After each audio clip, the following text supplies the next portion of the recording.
तो अगर आप आएंगे तो हमें बहुत अच्छा लगेगा. हम अपनी यूनिवर्सिटी में करना चाह रहे हैं. अच्छा. और मैंने, when I was talking to Diksha, I was telling her I've never visited Dwarka so far. So अरे सर, आप बताएं सर, आपका निवास कहाँ पे है sir? we are in Greater Noida, so the opposite end of the NCR. No problem, sir. If you want, we can send the vehicle across and आपको कोई परेशानी नहीं होगी जगह ढूंढने में. What time would it be, Vijita? Sir, it is from 2 to 3. Okay. And followed by a cup of tea. That's what the format is. Okay, और sir आपके तो महेश वर्मा सर ने रिग्रेट भिजवाई है. वो आपके तो बहुत अच्छे मित्र हैं, बता रहे थे. जी बिल्कुल. तो एक्चुअली उनको सेक्रेटेरिएट में कुछ अर्जेंट काम के लिए जाना पड़ गया. तो he sends his apologies and regret and he has बोल रहे थे अभी जब मैं बात कर रही थी 15 तारीख के लिए, तो he was specially mentioning if it is convenient for you, then we'll have to have you here also. ठीक है. As I was going to say, in principle, yes, I'd be very happy to come. Yes. Let me have a look at my schedule and I will revert. अगर आप अपना, you can send me a short email message or something. I'll definitely do that. Yeah? Yes, sir. Thank you so much, sir. Not at all. Great pleasure. So, and you'll be able to keep time of the different sessions? Yes, sir. Actually, हमारे जो the back office, so to say, is being managed by our research scholars and students, and they are doing a really good job of it. So wonderful. Very happy to hear that. So let me also introduce Sanjeev Roy. Sanjeev, if you can just switch on your mic. Sanjeev.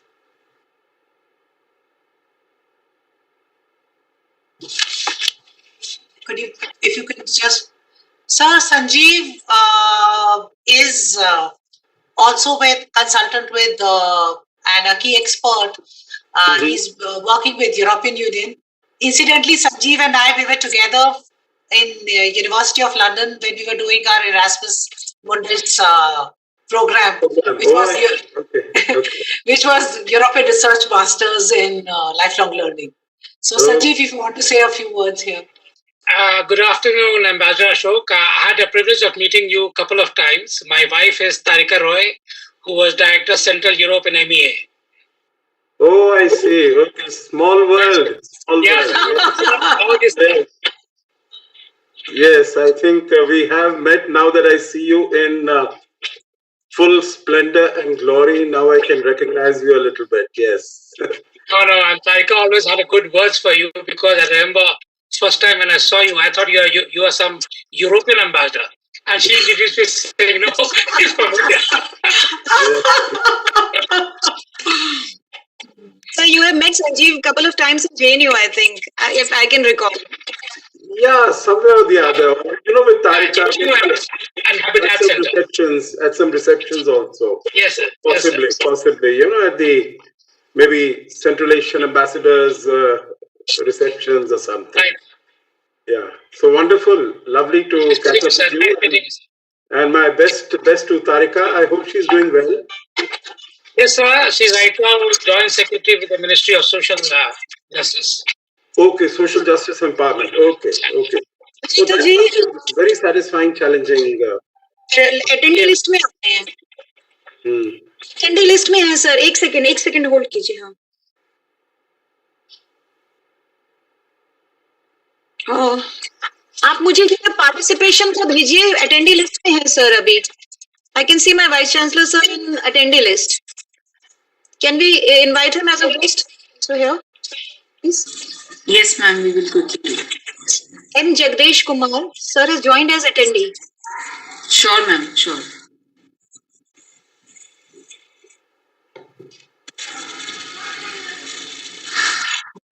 Ma'am, we have to request sir to join again because I don't know, he has joined from some ID and we can't convert him into a panelist. Can you send me the other one on email? Yes, ma'am. Yes, quickly I'll send it. Please, quickly. On email, on email. Yes, ma'am. Yes.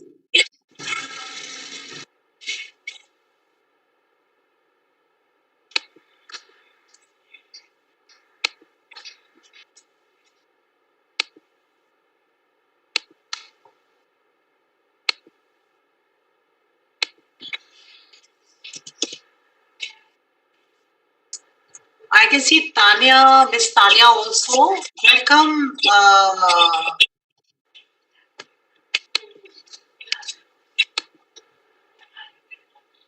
Sent, ma'am. Sheetal, ma'am. Thank you very much. Hello. Yes, I'm here. Hello, Sanjeev. Good afternoon, Minister Tanya. How are you? Hello, Mrs. Verma. Hello, Sheetal. Hello, Tanya. I'm fine. I'm just, I'm wanting to see how. Tanya, Tanya, let me introduce you to Ambassador Ashok Sajjanhar. Yes, please. I tried to have my video on, but doesn't seem Your to be video on. is not on. If you can just No, turn not- the video. Not, oh, it's there.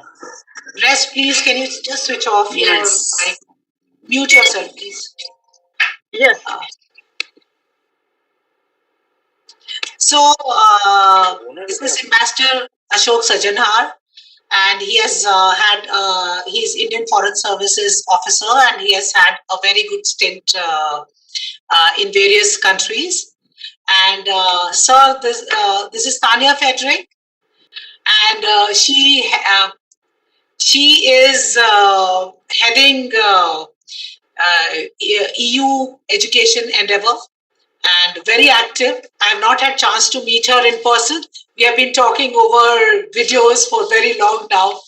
But talking to her is always so invigorating, I would say, that I really am looking forward, Tanya, to meet you in person sometime soon. Wonderful, wonderful. Delighted, Tanya. Welcome, Harsh. Great pleasure. Professor Vijita, Harsh is here. Okay, Good I think we can afternoon. start. Afternoon. Nice meeting you. Thank you for your nice words. Yes, we have to Always meet. welcome. Yes, we have to meet. Always welcome. I think we Tanya, can start. you were in Geneva? Yes. Ma'am, Jagdish sir is again here, but With somehow Usman we and can't make him Falkenberg? panelist. I don't know Yes, what I is the think problem, but I've sent the latest link to him for panelist. yeah, he has again joined, but I'm unable to make him panelist.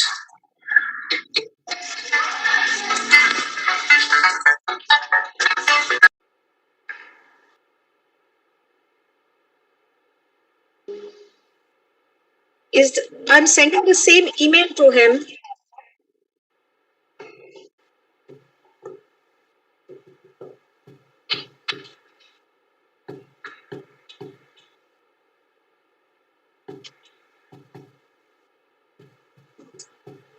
Ji sir, आप कुछ कह रहे थे Ashok sir? नहीं, मैं तानिया से पूछ रहा था. Tanya, that she was in the European delegation with the GATT at that time in 1988. Am I right? Yes. With Ambassador Paul Tran and Yeah, the good old days. and Carl Falkenberg and everyone else. Yes. So And the Quad and Ambassador Zucchi. yes. And yeah. Oh my. Can we meet, please? I have such a profound. I've been speaking a lot to Kumar as well, but we haven't had a chance to meet. What a wonderful world. Yes, it's me. Yes, wonderful. You used to be a very young, sprightly, active officer at that time. I can see that you're still as much young and sprightly and dynamic and vibrant as you were at that time. No. Look. No, I mean, I'm always saying that if I hadn't been grey before coming here, working with India on research and innovation would have made me grey hair. No, I hope it's more pleasant and enjoyable and rewarding tenure in India. It is fantastic. I mean, it is so fantastic. I really like it so much, but it's not easier. But I knew that from our Geneva time. This all comes back, and this makes memory, but only good memories. Yeah. Wherever and whenever with India, only good memories. Only good memories. And we were not together in Brussels, right? Because I was with Carl in Brussels. I don't think we were there together. Carl and I were there together, and our friend, I forget his name now, who was the Japanese, head of the Japanese delegation. He was also with. We were together in Brussels. And no, I remember. No, you in Chaussée de Flogat, right? Yes. No, maybe we were there together also. Yes. But then, of course, time is flying, and we don't use the opportunity. No, we should meet, and I'm going to take a picture and send it to Carl. Yeah, do that. And Tanya, who was your DCM at that time who'd gone to Canada? John something? John Beck. John Beck. That's right. John Beck. He'd gone to Canada at that time. Correct. John Beck. Oh yeah, John Beck, and then Carl Falkenberg. Machado, you may not have known. He was later. He's now head of delegation in India, in Geneva. Okay. Yeah.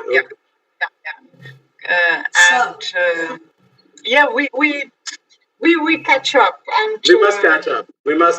I'll take your coordinates either from Sheetal or from Professor Vijita Aggarwal. And then we'll Yes, sir. Sir, I would like to introduce Professor Vinay Nangia is here. Nangia sir, if you can just switch on your mic. Nangia sir was in IIT Roorkee, and he has a distinction. He's Professor Emeritus there. Nangia sir, if you can just switch on your mic and your video, please. Divya, if you can just call up Nangia sir. Meanwhile, let me. Harsh Pant is here with us. Dr. Pant, if you could just, yes, Nangia sir again. So Nangia sir has the distinction of being longest serving Dean of Management Department in IIT Roorkee. He's Professor Emeritus here. And Nangia sir, where are you? I can't see you. Madam, my system is under upgrade, so I will not be able to really participate. So thank you so much, sir, to be here, for being here. Let me also introduce Harsh Pant, who is also one of the panelists of Harshji, if you can just unmute yourself. Yeah.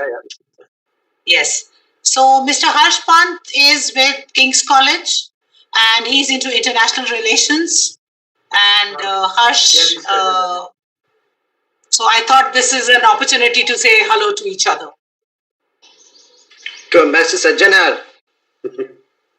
Hi, Harsh. Yes, we know each other very well. So yes. Oh my God, this is such a small world. It's looking like small. It's real. Everybody seems to be knowing each other. It's getting smaller by the day, Vijita ji. And Ji sir. And we have the opportunity and the great pleasure of making so many new friends also. Sir, we are just waiting. I'm so sorry. We are just waiting for Professor Jagdish Momdela ji. He JNU Vice Chancellor. He is in the attendee, but somehow we are not able to upgrade him for panelists. So just bear with us. I'm really sorry about this. Vijita ma'am, I'm making an attempt to get him in. Now sending him the new link on mobile. Let me see. We had tested also, but somehow he's not able to get connected. No. Harshji, we can just add. Okay, Diksha. I was saying these are the learnings when you arrange for such a grand gala event. Small little glitches, they are the assets that you acquire, you know. It's the okay. next bigger program that is coming our way. Let's hear from Harsh something. Harshji, can we hear something? Absolutely. What do you want to hear? I can't sing a song. नहीं आपको हम TV पे तो बहुत देखते हैं तो हमने सोचा कि इसका फायदा उठाया जाए थोड़ा सा. I thought maybe since the Vice Chancellor is not around, you want to be in a less serious mood. Exactly. With all the work that you have done over the last day and a half. It has been a pleasure. So you are currently in India or? Yeah, I'm in India at the moment. Yes. Yeah. Okay. It's much safer being in India right now than in the UK. Okay. Incidentally, my daughter got. Vijita ma'am, let us begin. I've sent the link to VC sir. I think he is attempting to join now. Okay, let's begin because thoda sa time lagega. Let's begin. Thoda sa time lagega. In the meantime, Anurag Punetha is also trying to join. Unko bhi thoda issue aa. So we can begin. Because we can begin. Formally we can begin. Please, formally. Sure.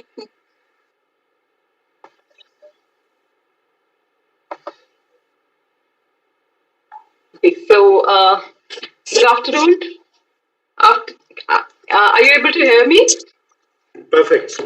Oh, thank you.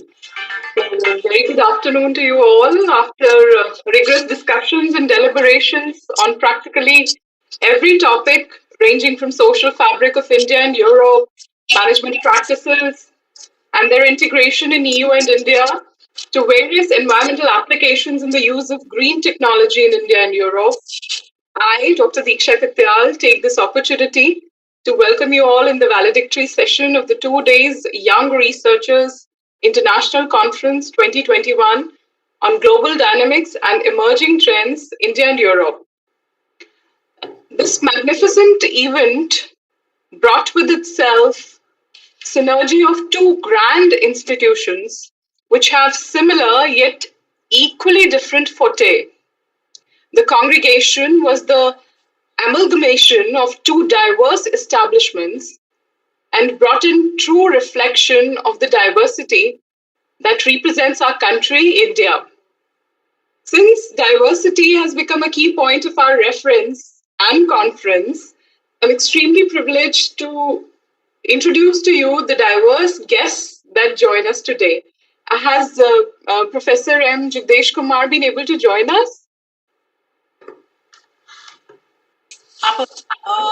We'll introduce him. Okay. We'll call him on stage. Yes. So I would start introducing the people that we have here. Our first guest of honor is Professor Harsh V. Pant, who is a professor of international relations with King's India Institute associated with King's College London. He's also a director at studies and head of strategic studies program at Observer Research Foundation, New Delhi. He's honorary director of Delhi School of Transnational Affairs at Delhi University.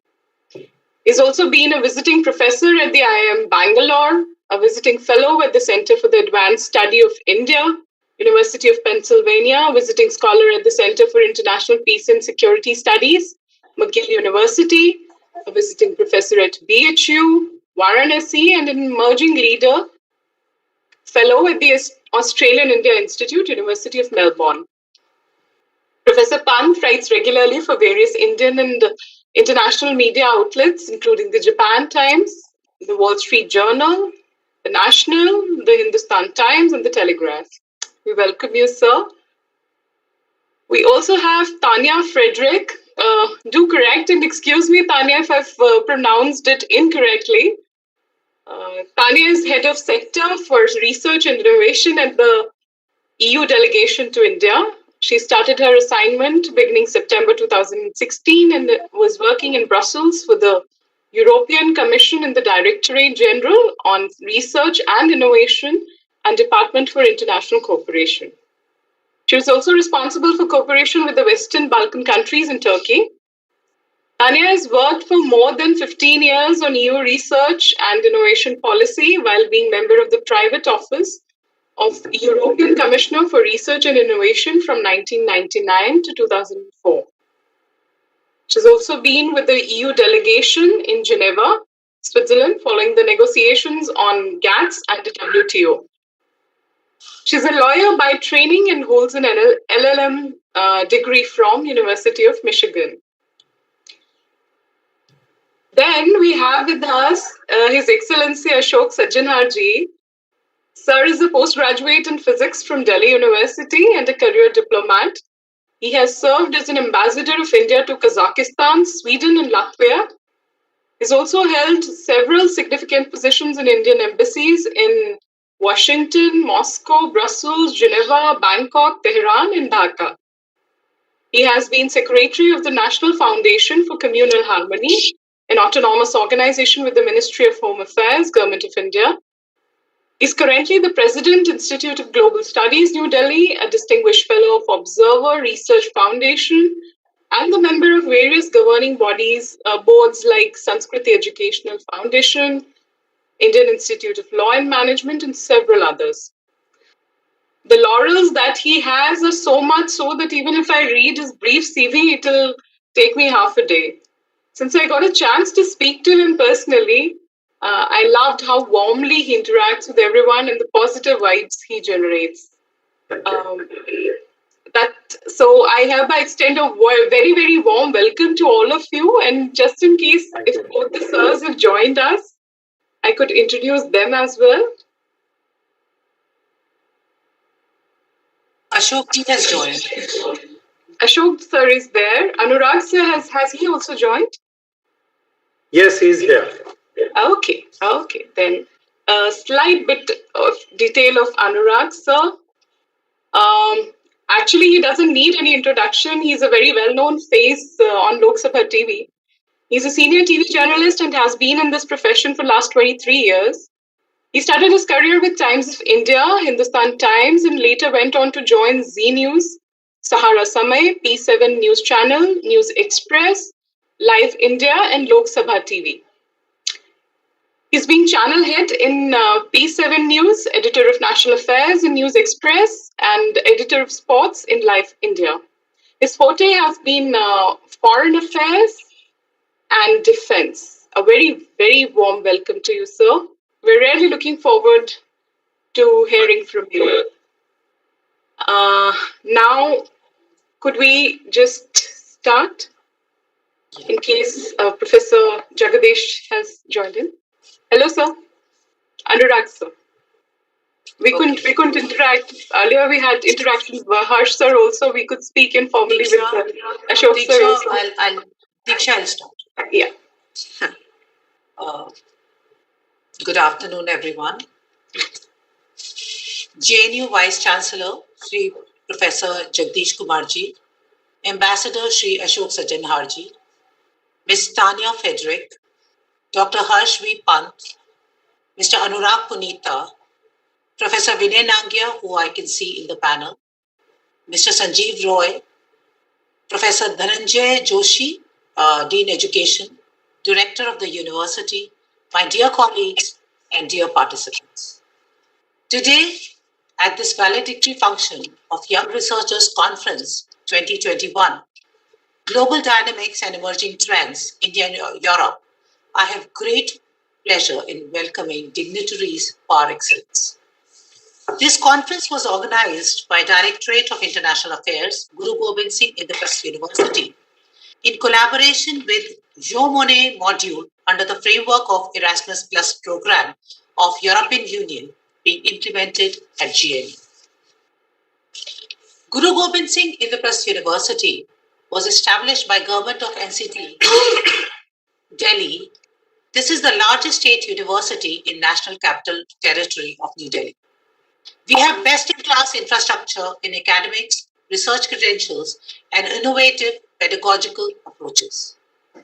Through more than 170 elaborate academic programs that we run in diverse teams of science, medicine, pharmacy, nursing, engineering, IT, law, humanities, management, to name a few. This university has become a hub of human quest for knowledge, understanding, and broader learning.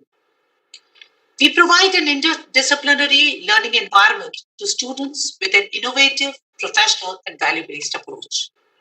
The university schools continuously endeavor to enrich the transformative journey of young minds as they engage with ideas, discovering themselves through the myriad of academic and co-curricular activities.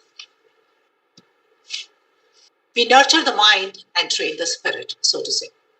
We have robust international linkages that are continuously nurtured through a range of activities in enriching the experience of students in general and international students in particular through cross-cultural sensitization. Directorate of International Affairs is a strategic link between university and external stakeholders in India and abroad. We facilitate the implementation of internationalization strategy of the university. We also have an active engagement through MOUs with some of the leading universities in the world.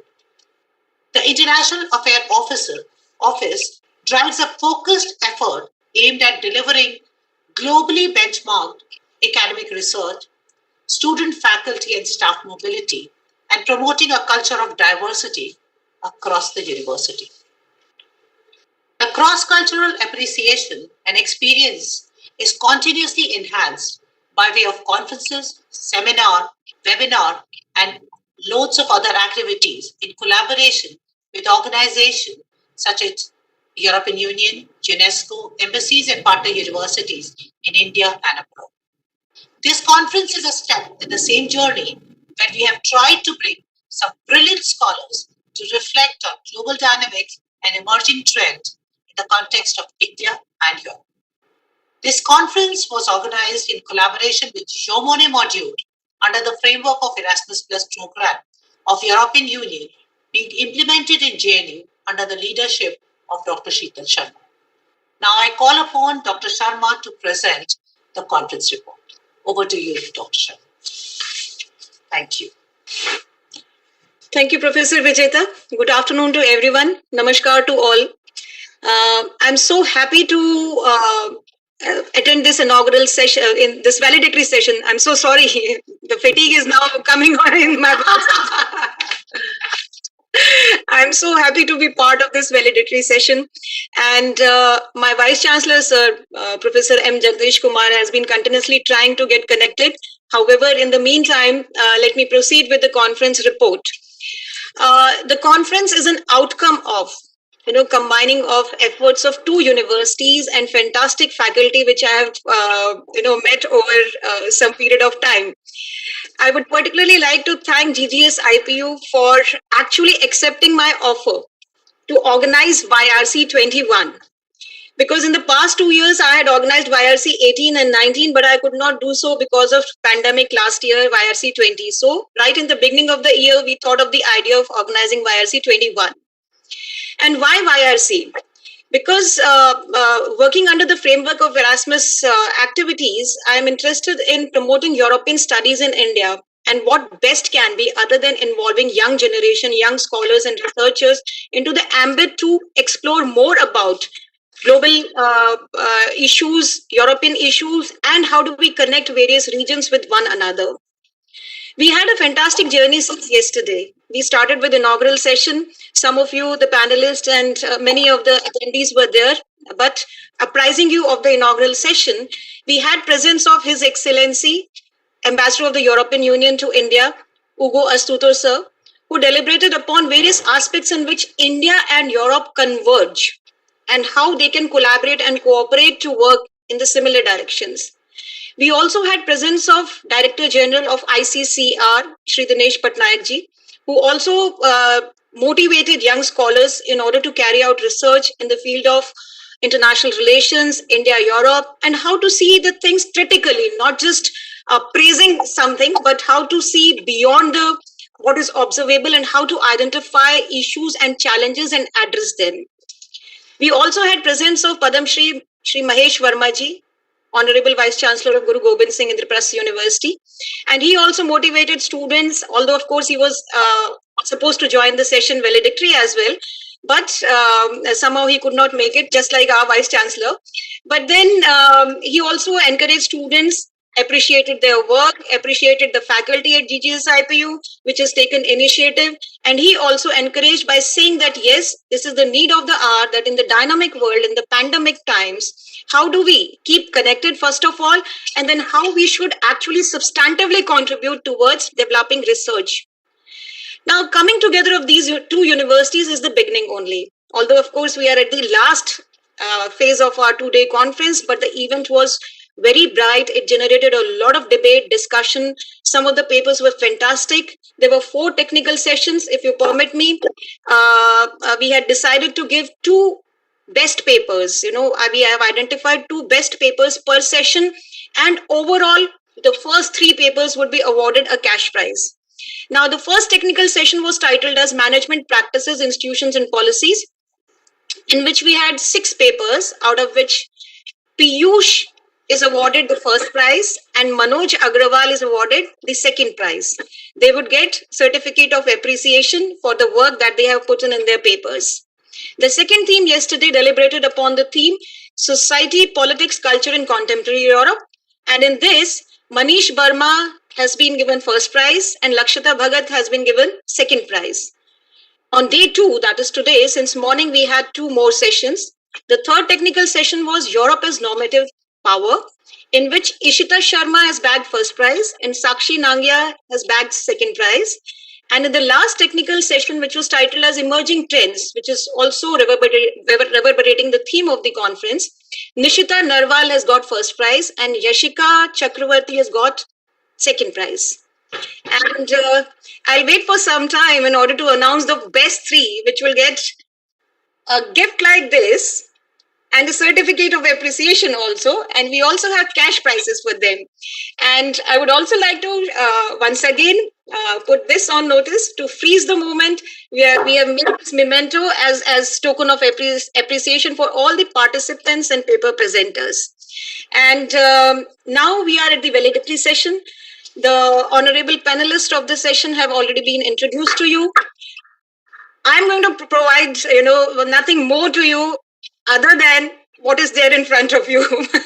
I'm so happy. All my friends, my colleagues, my co-professors, they have joined us together. 2 names I must take at this point of time who have been the central pillar of this activity. One is Dr. Diksha Narula, and the second one is Divya Verma. Please, big round of applause for all of them. And Dr. Vijita, Professor Vijita, I'm very sorry, I'm very bad with names. However, Professor Vijita, she has been one of the constant support.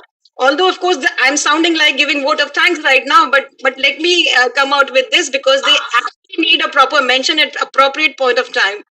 And now, without much ado, I would hand over the mic to the chair, sir, is not here. So I would request Vijita ma'am to actually chair the session now. Professor Vijita. Vice Chancellor will not be able to connect, please.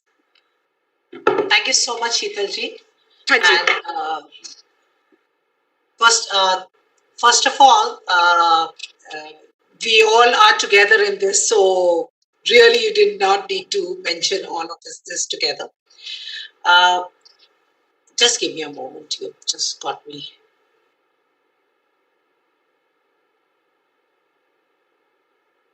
So, first of all, let me call upon Mr. Anurag Punita ji, who we keep seeing on Lok Sabha TV, to address the gathering, please. Hi to everyone. Thank you, Dr. Sheetal. Thank you, everybody. Thank you, Ashok ji. Ashok ji has been my constant guest in my various programs, as you rightly introduced to me. But I was wondering that initially inviting a media person to give a view and to address this very important discussion is too much, because we normally ask questions We ask questions to diplomats, foreign ambassadors, and many domain experts as well.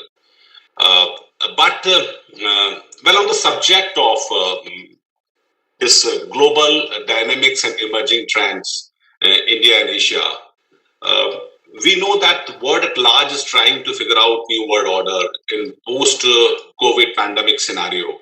2020 has been very bad to the entire world. I mean, the economy suffered, the world has been entirely, by and large, shut.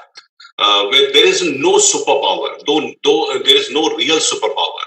In fact, one may argue the previous superpower, which we call the United States, which stopped existing, in my view, post-financial crisis that took place in 2007.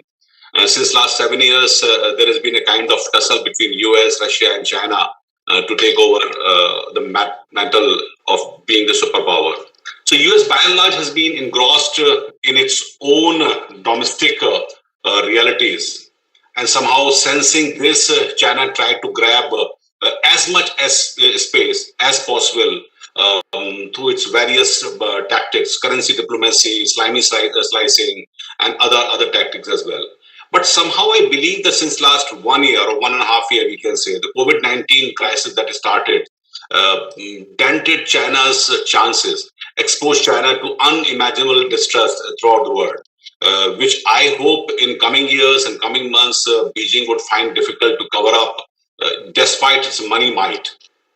So at present, we can say the world is in a flux.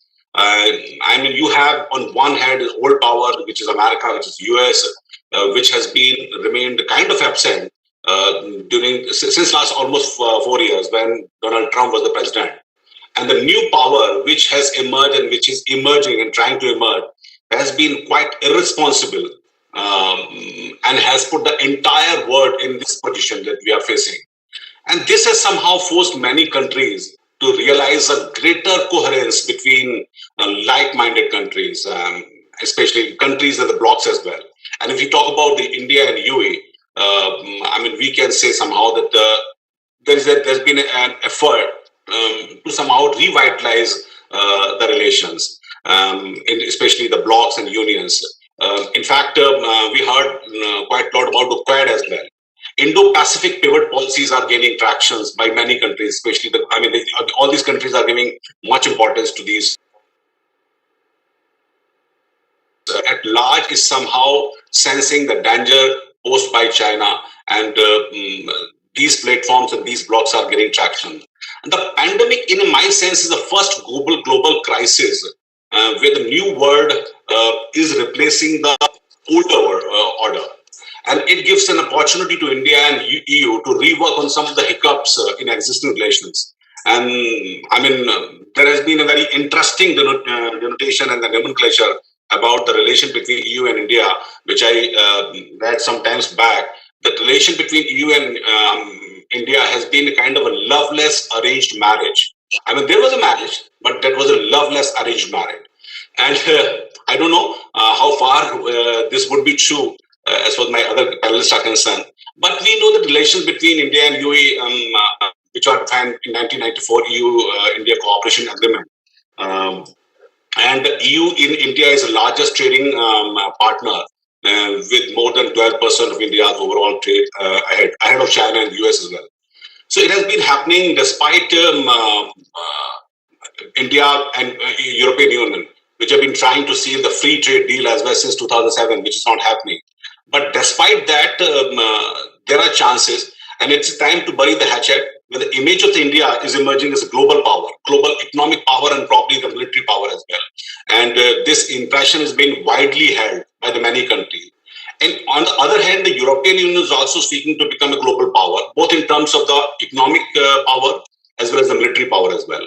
So perhaps both are trying to define their roles in this emerging multipolar world. Much has been written about the divisions within the European Union, between the countries, especially on the issues of economic differences, migration policies, and China factor. Despite these, there are chances to bury the hatchet and to move on the new course. And these points can be somehow worked out. Now, question arises for me as a media person. Sometimes I wonder whether closer cooperation can help India and European Union to achieve their ambition. I mean, to not only to become a power to reckon with, and to somehow stop the Chinese hegemony and Chinese aggression. Though they have committed a strategic partnership earlier as well. But in the present scenario, how they can go ahead? Both India and the European Union, in my terms, have some similarities, some common traits like continental scale kind of economies, cultural, linguistic, and religious diversity, and all framed in the very domestic and very quasi-federal structure. The European Union, India has a very great deal of potential to somehow to come together and to take on challenges posed by countries like China, especially. So to revitalize it, both sides need to move on from dialogue to joint action. I mean, from various levels. So, in my sense, in this time of the fragmented world, the power of any aspiring global power depends of number of things. I mean, from bilateral relations to multilateral relations. So this has to be worked on. And geopolitical distance is the one thing, because normally the transactional, when there is a transactionality between the nations, distance between the European Union and India might be a problem. But despite this, they can work out and they can move in a direction. And in a sense, I mean, there is not beyond. Am I audible to all? That's all. Okay. Yes, sir. Okay. Geopolitical distance. I was talking about the distance between, because normally we see when this transactions takes place, the distance might be kind of a hamper. But as we know that European Union, I mean, is the largest trading partner of India and 12% of India's overall trade. But somehow the news has also come. Last year, on 30th December, European Union and China also signed an investment deal. This is something to watch for. This deal, according to EU, would redress the economic imbalance with China of EU. And through this deal, the companies from the EU would somehow get access to invest in China in the sectors such as the air, transport, telecom, and cloud services, electric cars, and private hospitals. And in turn, Chinese company would receive concessions in manufacturing and energy sector. I mean, this is something not very good sign for the countries like India. China's entry into EU poses a challenge not only to India but also US as well on multiple fronts. First, the deal could add another chapter in US-China as a rivalry. We know that the trade war between the US and China has its own effect worldwide as well. So, I mean, this could pose another challenge to not only EU but to US as well. And somehow the relations, I mean, the Trump's policy, we know that also pose challenges to European Union.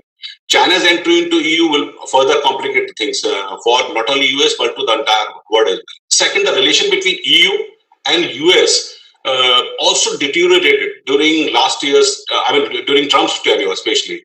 Trump's America First policy caused a trade war between EU and US as well. And probably we expect that Biden surely would reverse this policy and rework the external engagement of the US as well. And on the security front, number of the EU countries such as France, Germany, and Netherlands are showing very keen interest in this geopolitics of the Indo-Pacific as well. So these countries have shown inclination to be a stakeholder in the security and very economic domain of the Indo-Pacific region. And especially the France realizes that by itself, without the size of the EU, it might not be a significant actor. So probably this is also forcing the countries like France and Germany and Netherlands. India can be the best bet for the European Union to supplement disruptive supply chain caused by this pandemic in China. And in age of the quantum computing, some of the big data, quantum computing, and autonomous system, India can also can offer a lot. So this is the area that somehow India should come, and Indian government should somehow work out. this is the thing. India gives Europe a room to somehow come over, choose, and to counter China in this part of the world. So this is my understanding about the possibility of European Union India's relation in coming times. As I said, that this is the first crisis in coming time when the Captain America is missing. And what makes it more complicated is the success of the Captain America, which is China, has caused more disruption in this crisis. Hence, you have the old power in the one hand, which has been absent, which engrossed in its domestic complications and realities, and the new power has been quite irresponsible and has put us the entire world into this position. So this previous incumbent or new contender don't have the capacity, at least at the moment, to take action as far as the world is concerned. So this is the time somehow the like-minded nations can come together to take on such nation. It's not a luxury. It's not a choice. We have to come. And we have seen the kind of Chinese aggression and hegemony in the LAC as well. After Doklam, we knew that the Chinese would react, and Chinese reacted. It has been a kind of a failure up to a certain extent of the Indian government or Indian security agencies not to anticipate the Chinese move. But after 9 months of grueling eyeball-to-eyeball contact at such a treacherous heights, somehow India forced China to withdraw. That is a kind of a relief. But we know that the Chinese could do again. You can't trust Chinese at the moment.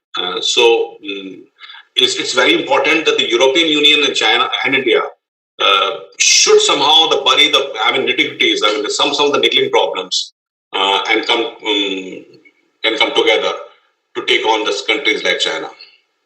Well, that's all I have to say about the possibilities and the challenges as far as both the European Union and India is concerned. Thank you, Anuragji. You have very beautifully set the stage by talking about the shifting power dynamics in the various geographical regions.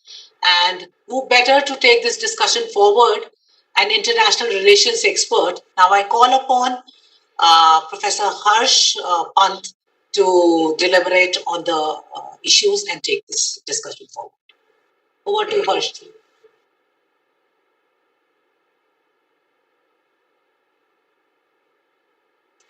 Thank you very much. Thank you to Sheetal and to everyone on the Indraprastha University side of the team for having me as part of this discussion.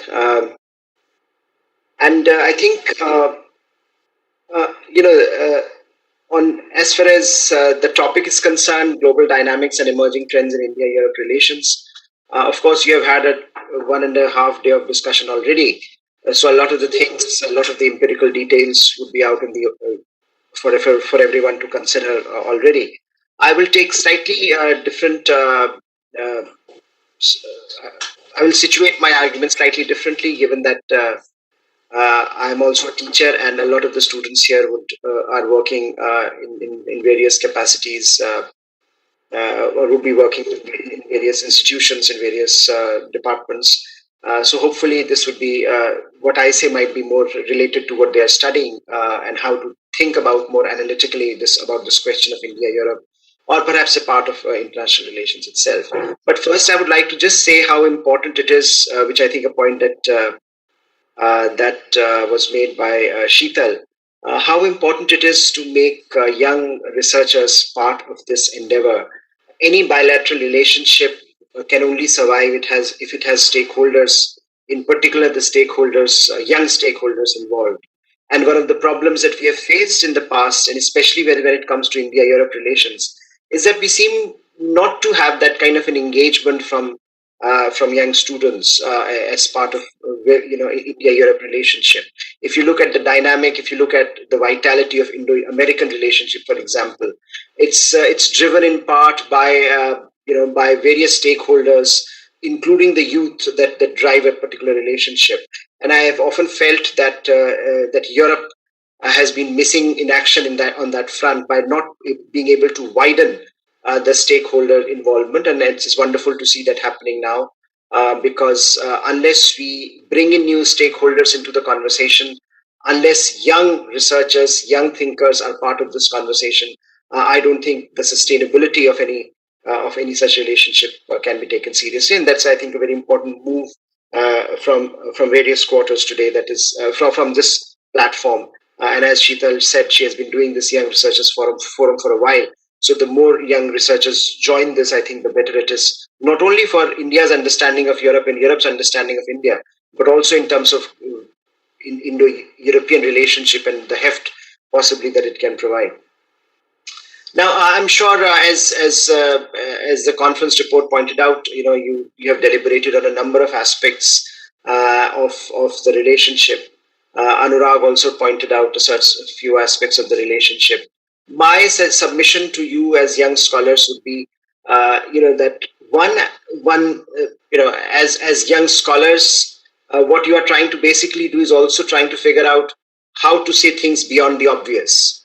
I as a student or you as a student of international relations today can easily go on Google and figure out, look, there are 4 or 5 or 6 things that India and Europe should be doing. Let's list them out. Let's make it possible for, let's make this part of our paper. But the issue is, how do we define the kind of conversations that India and Europe should be having? How do we conceptualize what kind of a global order is evolving? And where do we situate countries like India and Europe? What kind of frameworks are available for us to think more analytically about Indo-European engagement beyond saying, look, there is China, there is technology, there is trade, there are other aspects where perhaps India and Europe can work together. I'm sure those who have been working in the India-European landscape know very well, both in India and in Europe, that India and Europe should be much closer than they are. And why that has not happened, I think that has also been studied quite extensively. So the question is, how do we analytically think as to what is happening today, and where do we figure out, how do we articulate those views in a manner that gave it academic as well as analytical heft? Now, one of the ways in which you can do it is by contextualizing the discourse that you are having today about COVID-19 and what COVID-19 has done to the global order. What it has done is it has accentuated and laid bare some of the conversations that were happening even before COVID-19 struck us. Even before COVID-19 had struck us, you can go back to last January, February, December 2019. The conversations were very similar. They were about China's rise. They were about institutional fragmentation. They were about Trump's assault on globalization, what it was doing to the larger global economic framework. But what COVID-19 did was to bring it in front of us as in real time, the crisis of the global order. That China's rise was not merely a theoretical concept that was being discussed and debated before COVID-19, but China's rise is having a real-time, real-world consequence, which we have to underscore and which we have to factor in terms of our own assessment of where that global order might be evolving. So the first thing is that what is happening to the structural realities around the world, in which India and the EU are two important players. So one can debate whether American superpower, America exists as a superpower or not. But the question is, certainly the unipolar moment of early 1990s no longer exists. But what exists in its place is not entirely evident. Whether it's a bipolar world with US and China as two poles, or whether it's a larger multipolar world where you have multiple stakeholders like India and European Union that have to play a larger role. And in that context, how do we situate India and European Union in that larger global order? If that is the question we are asking, I think then we can get some more academic insights or more analytical insights into the role that perhaps India and European Union together can play. If we think that it's a bipolar world, then the role that we would be thinking about analytically India and European Union can play would be slightly different than say if it's a multipolar world order that we agree on and where India and European Union can play their role. So I think analytically the kinds of questions we ask will give us very different policy answers. And I think that's the direction I want you to think about, because as young researchers, you have to start thinking in directions where your predecessors have not thought about. So don't take cues from your professors. Be independent. Think independent. Much like what happens in a lot of our institutions, we buy in what is being given to us. But I think what is important is also to look beyond the obvious and start asking questions that have longevity in terms of your understanding of where you situate India, European Union as actors on the international stage. Similarly, the kind of questions you will ask about globalization. when we were studying, globalization was the norm. Today, deglobalization is the norm. We are all talking of deglobalization. We are so many major powers are talking of strategic decoupling. What does it mean? If that is going to be the way forward, then with Atmanirbhar Bharat here in India, with America first there in Washington, with European Union trying to figure out how to reduce their dependence on certain actors, what does it mean for the kind of conversations India and European Union can have on trade? We know that India and European Union have had great difficulty in having a trade agreement. Trade negotiations have been extremely difficult. But now we really cannot go back to the old template because of the kind of changes that have been happening over the last few months. So what is the way forward? How do we think of a new way forward in terms of trade architecture for the world, and where do we situate India and the EU? So what is globalization and deglobalization debate doing to these actors? I think that's an important question to ask. Then there is institutional fragmentation. So from a structural pressure of power politics to institutional fragmentation, what is happening to institutions? We were talking about institutional problems even before COVID-19. But COVID-19 told us that, look, it's not merely a theoretical issue. The way China manipulated WHO is a real issue. It challenged the way the world started. Our world is today looking at multilateral institutions. There is greater degree of fragmentation today than it has ever been in the post-Second World War order. Both whether you talk of trade fragmentation, globalization fragmentation, or whether you're looking at institutional fragmentation. The fact that UN Security Council could not even come up with a resolution on COVID-19, a public health crisis, a global public health crisis, and not a single resolution from UN Security Council because of the differences in the perspectives of major powers, tells you a certain story about the world order. So what kind of questions you will ask about this? Is there a space available for countries like India and European Union, both of whom look at multilateralism as a very important tool of foreign policy, to work together? What are the avenues they can work together on? I think those are the questions that you have to ask in looking at the institutionalization of the discourse. Then there is normative pressure on the system. Norms are being challenged across the board. Norms are being, there are countries like China who are questioning existing norms. There are countries, like America that are withdrawing from existing norms. There are countries like India that want to have a new set of norms still embedded in the liberal institutional architecture.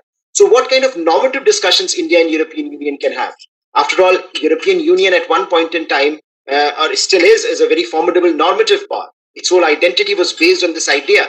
Now, what is also interesting is that we are seeing a shift where European Union is also moving towards a greater geopolitical role in the world.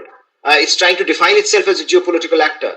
And India also has welcomed that move from European Union. For a long time, this was a major point of friction.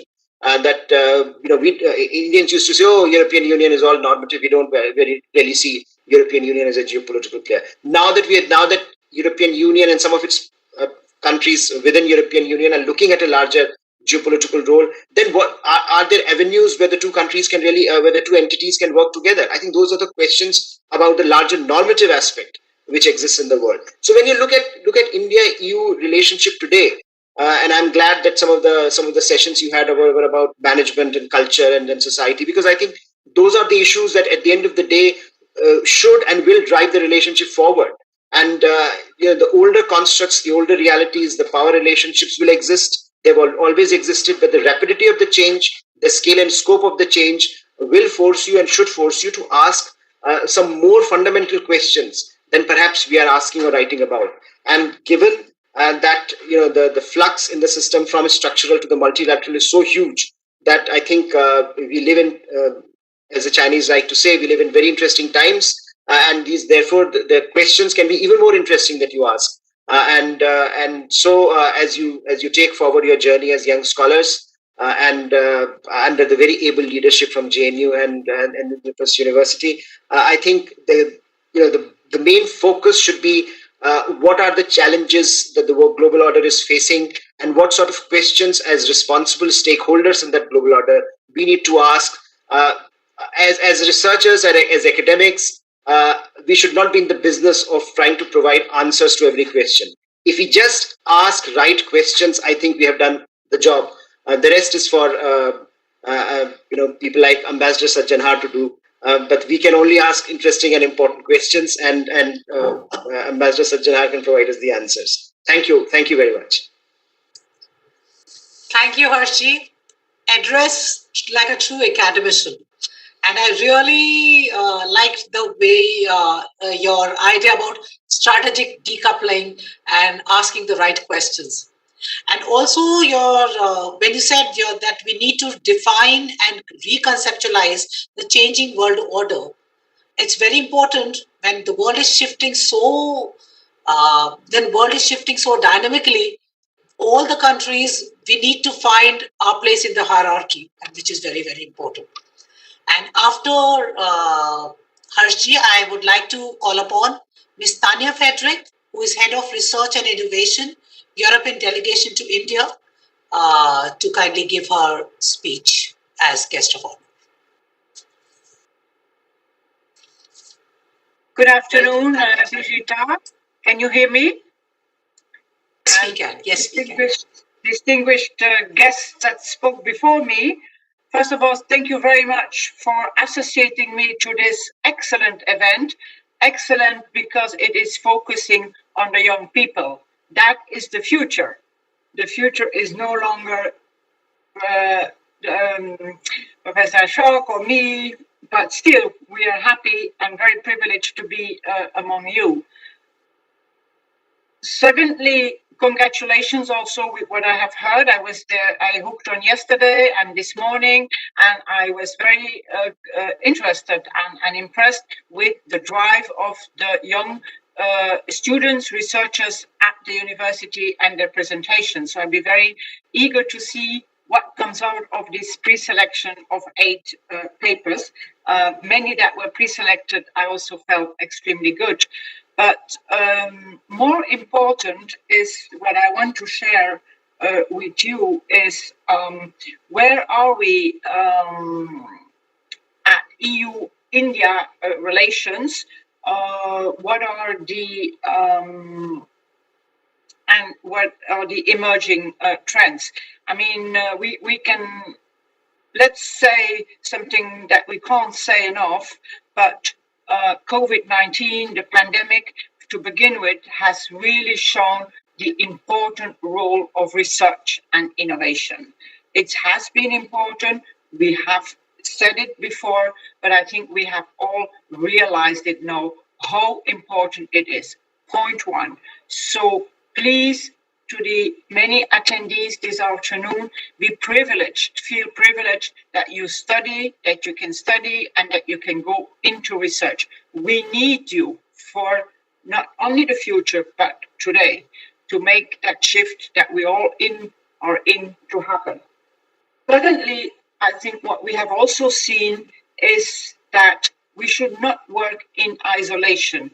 This has been already something that at European level we have said for a long time, per definition, because we try not to think in member state boxes, but we try to do cross-border among the member states, and we believe that doing something multilaterally is more enriching, is better than doing it in your ivory tower alone. That is, therefore, the cross-border, the multilateral cooperation is really in our DNA. But we don't want to be, and I'm sure that Ashok will remember that we said this already 25 years ago, we don't want to be Fortress Europe. Europe is open to the world. And what have we seen in this pandemic is also the importance of international cooperation, of sharing best practices, ideas, and solidarity. But we have also seen that that is not to be taken for granted. We have seen disruption of the supply chain. We have seen protectionist trends. We have seen more words than acts. And we have seen several multilateral institutions, one of which is very dear to my heart, which is the World Trade Organization, is at the brink. And we need scholars, we need to understand that, we need to research that. And so there's various topics in which to engage in. So first of all, I'm very happy that I work these days on research and innovation rather than on trade politics, because I believe that I work on a noble area where, per definition, we are open and take advantage of working with each other, the best scientists, wherever that person or is in the world, and also bringing different nationalities together. That is enriching, and that will increase the knowledge of our society and empower us. And that is what we still need. We also need to address societal challenges together. The global health is, of course, one, but it's not only that. It is something that was already in the pipeline, but has also shown more than ever with somehow the planet, because of the pandemic, the planet coming to a halt. We've seen also what too much intervention of a human being can do to the planet, biodiversity loss that needs to be redressed. We need to do things differently. All what we do, all what we can think of, if we can meet today, despite this pandemic, this is because we have made such huge improvements in digitalization. And that hasn't come like that. That has come because we have invested in research and innovation, in technology, and in our people that could make all these technologies applying. And we need further improvements, because one of the COVID or pandemic is going to be that we need to continue to also work in more digital, how much we would like, and I hope we will meet with many of you face to face very soon. What are therefore my messages to the young people here is, you are on the right track if you are taking advantage of your studies. You are push that studies further with engaging in research and also bring it to innovation. Your young people, we need you to do and address all these challenges, greening the economy, digitalization, but in a human-centric way and open to the world. But of course, open to the world, among all partners, I would definitely privilege European Union as a partner with India, because I am European, but because also from what I have seen in my almost 5 years in India, we are really natural partners. And we are not only natural partners, but we share same values. And in engaging in research and innovations, these values are very important. I think about respect for the research integrity of each other, the way in which you do research, the way in which you want to apply it, the way in which you cooperate. There's a lot of ethical implications in doing research together, and it is good that we share these same values when we do that. And also, why it is good that Europe and India do engage and would, and I hope, engage more in research, is because we are a union of diversity. And one of the big differences between Europe and India is that India is it's going to be, or it is the most populous country of young people under the age of 25. We in Europe, we have an aging population. So that is complementarity.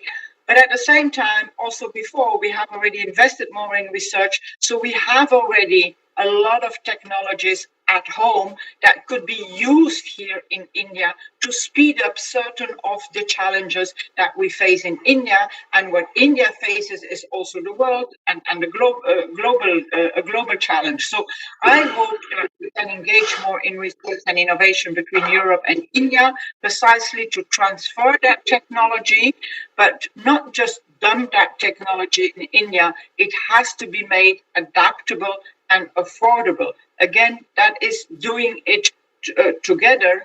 And I hope that in strengthening that European and Indian partnership, research can open the way for more cooperation, because through engaging in research, you learn from each other.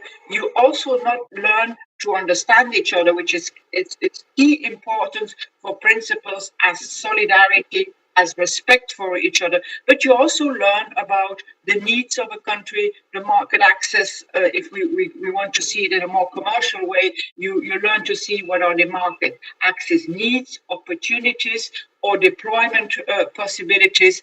And if we also join these two big democracies to research and innovation, we have already a large part of the world on board to convince others to do it the right way, and with respect for democracy, for and respect for each other.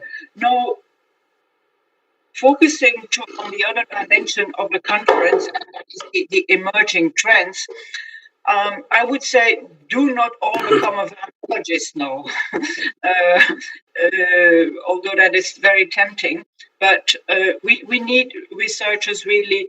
I still believe also on research, you also have to do what you like to do, where your heart is, and not necessarily say that's a better commercial opportunity or business opportunity. It is really the love and the drive to engage and understand the problem more deeply. But in terms of topics, for sure, everything that is related to greening the economy and the digitalization in a human-centric way, that's where we need a lot of knowledge. But I also heard yesterday the importance of securing our democracies. And that is the case in Europe, that is the case in India. Don't take that for granted. It's not a given. You have to work on that. And that is why at the European level, we do fund still a lot of research on the social sciences, humanities, and to understand we have conflicts everywhere, visible and less visible, and linked to migration. So we do fund also a lot of research on this area to maintain and understand each other. And I would invite that besides this policy of engaging more in research, international research, and going for, we need an instrument, and our instrument is called Horizon Europe. It just started from 2021 to 2027, and there will be a lot of opportunities for cooperation with Indian scientists, Indian entities, institutes. But I suggest that we elaborate on that in the next more focused session. Here, I would like to stop here with 3 takeaways, and that is, yes, the importance of research and innovation so much more post-COVID than before.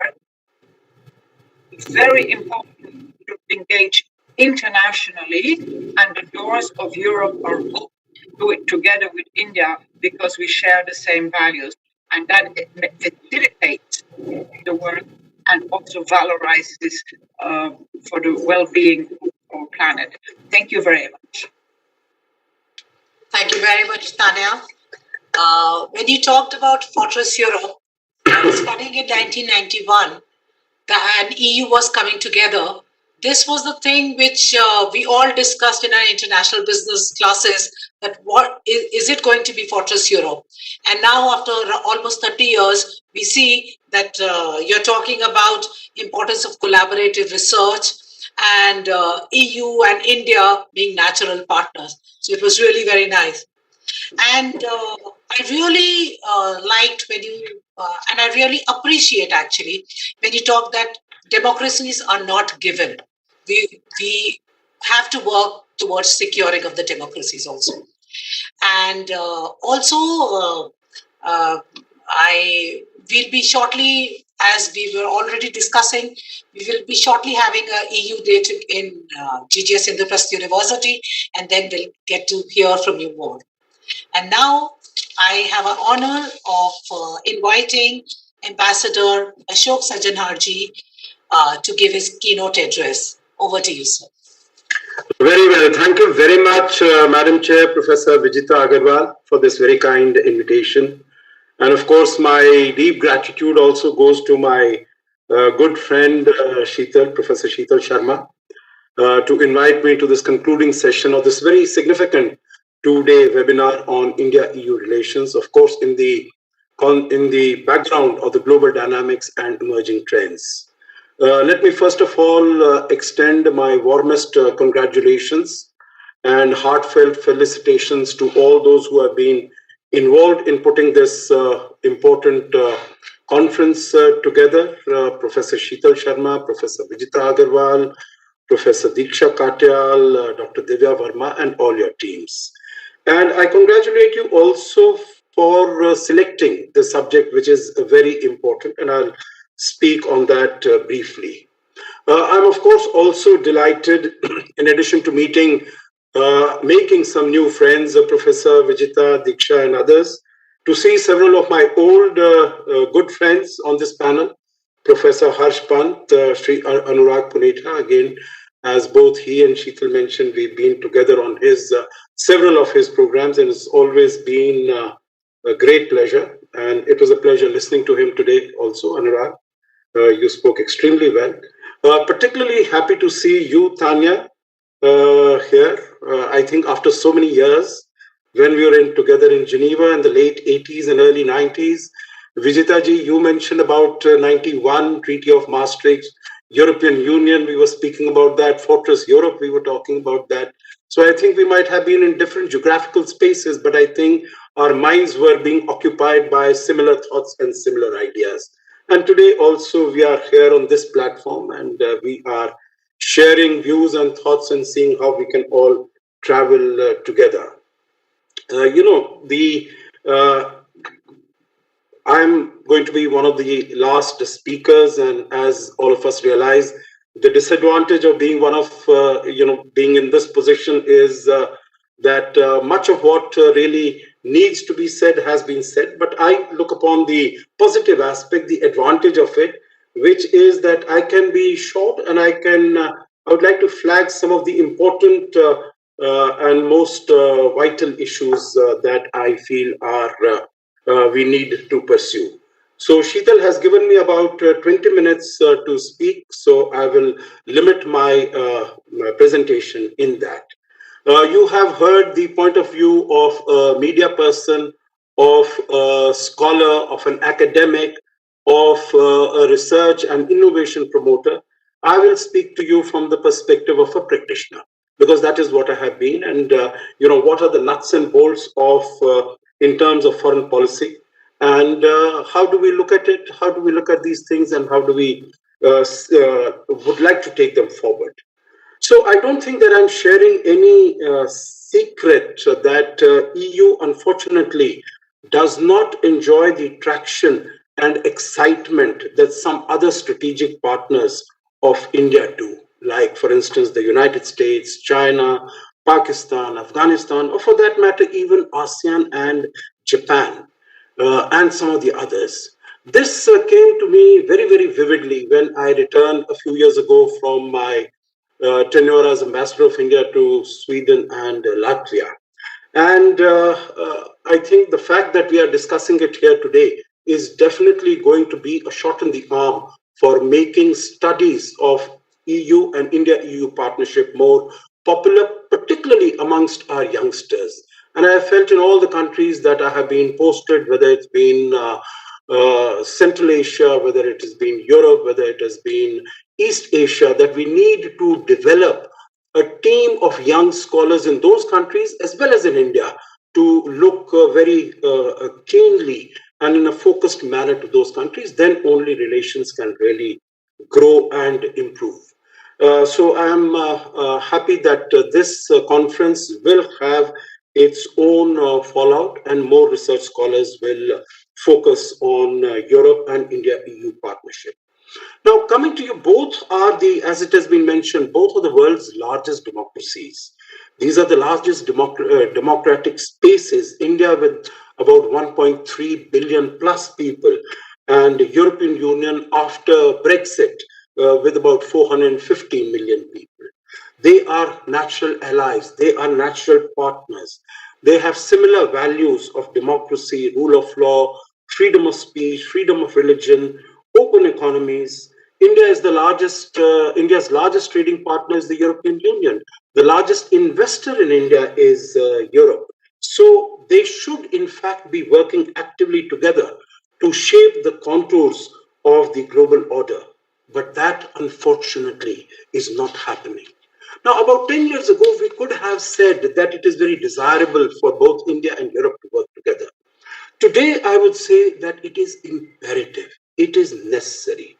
Because I think in the past, there used to be a certain sense of peaceful coexistence with authoritarian regimes and powers.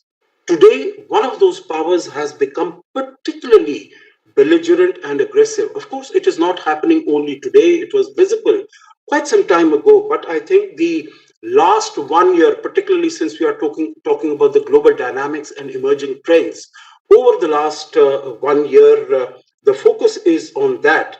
I think this power has started challenging the democratic system of governance.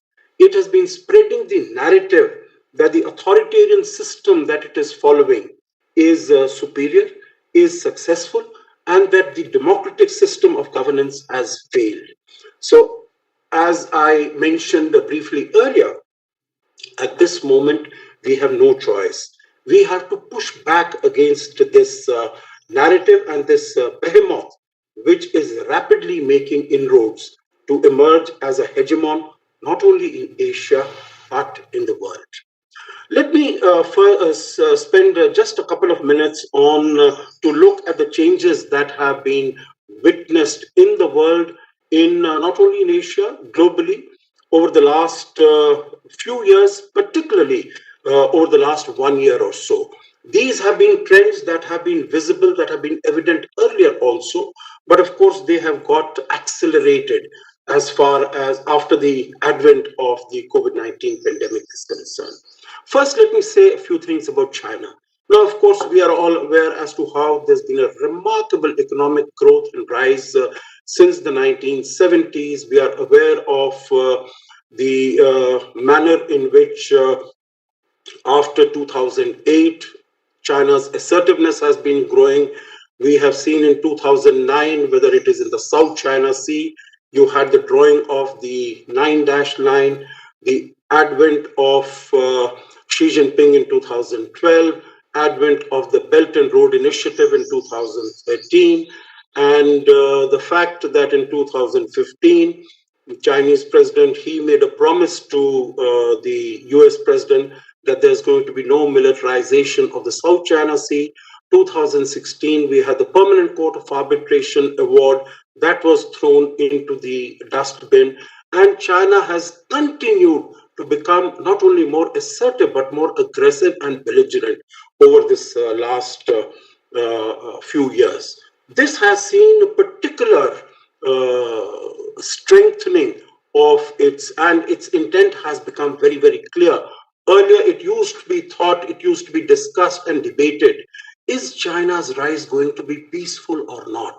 I think today we know that it is not going to be peaceful, because the way you see, the way it has been flexing its muscles in the South China Sea, whether it is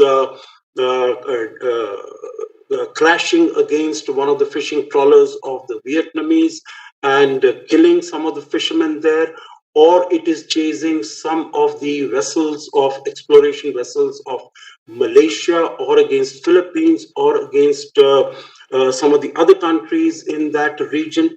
It is its aggressive tactics against Japan in the East China Sea, its threatening moves against Taiwan, its human rights violations, whether it is in Xinjiang, in Tibet, in Hong Kong.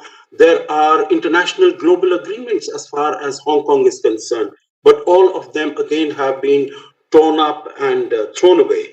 Its aggression against India, its wolf warrior diplomacy, which we have witnessed over the last many months and years, its weaponization of its medical equipment, what is called its mask diplomacy, its economic coercion, and threats to any country that opposes it.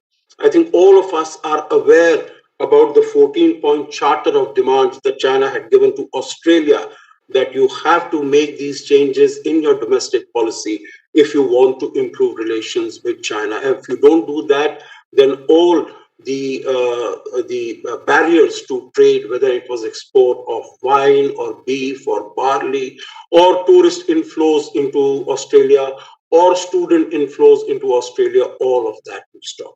So this is what we have seen, and the narrative that China has tried to create, that the authoritarian system under the Chinese Communist Party is successful. All democracies have failed, because even the most prosperous democracy like the United States has not been able to deal with this issue. Secondly, let me very briefly speak about the United States. Again, the relative decline of the United States maybe started with the economic crisis, global financial crisis in 2008. And that with the isolationist policies over the last 4 years by President Donald Trump, again forced it, so to say, to lose its leadership position as far as the world is concerned. We have seen that while all crises in the past used to see the United States emerge as a leader and take charge and control, but in this case, it was not able to do that. So that started in 2008. We saw the isolationism and the drawing inside of the United States after 2017. But last year, after the advent of the pandemic, we have seen not only a health crisis, but also an economic crisis and also a social crisis in the United States. Now we have Mr. Biden. He has said America is back, American leadership is back.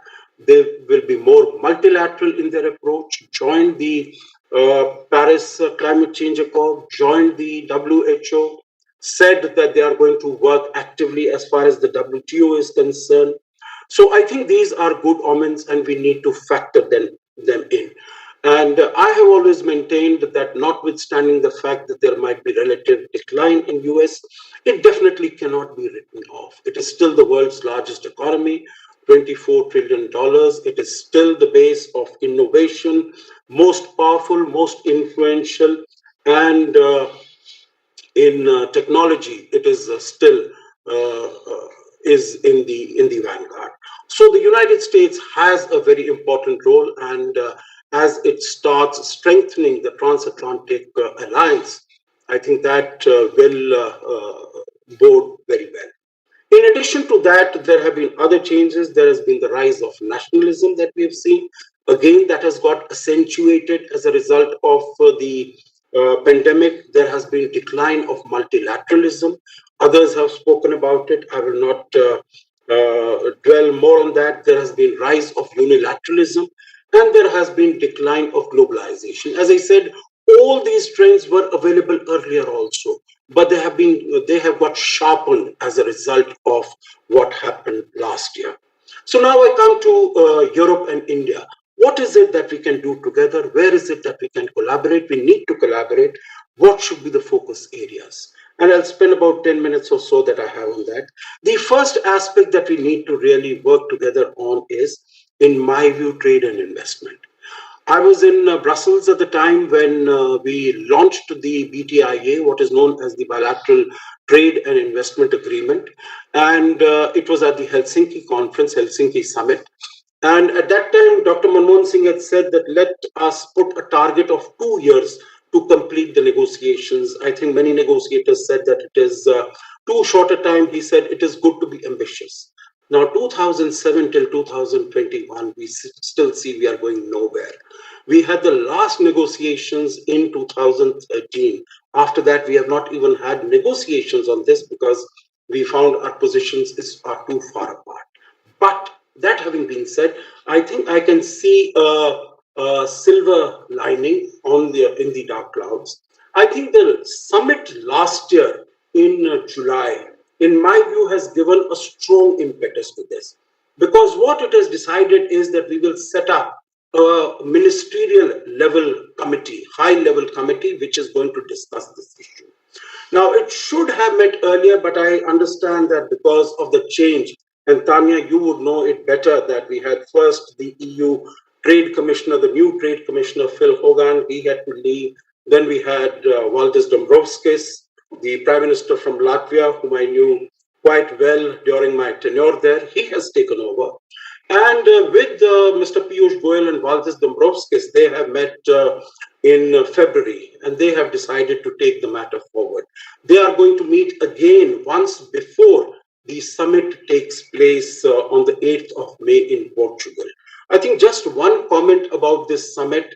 All those who are all these scholars and practitioners would know that the summit relationship between India and the European Union started 20 years ago in Portugal.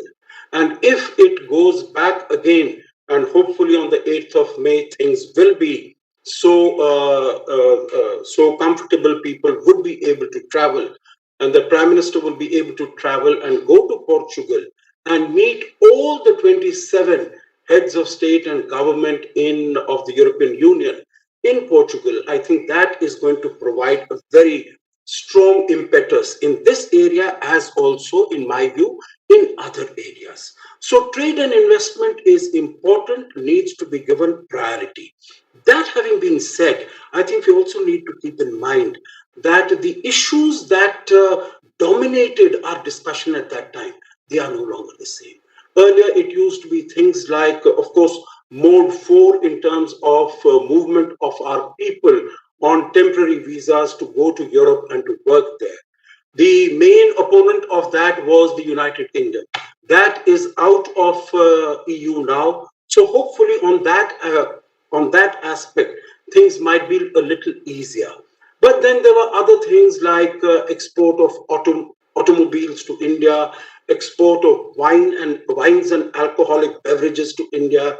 Then there is of some other related aspects. But I think we have moved forward, because now the issues that we need to discuss are things like supply chain resilience. I think that is a very important aspect.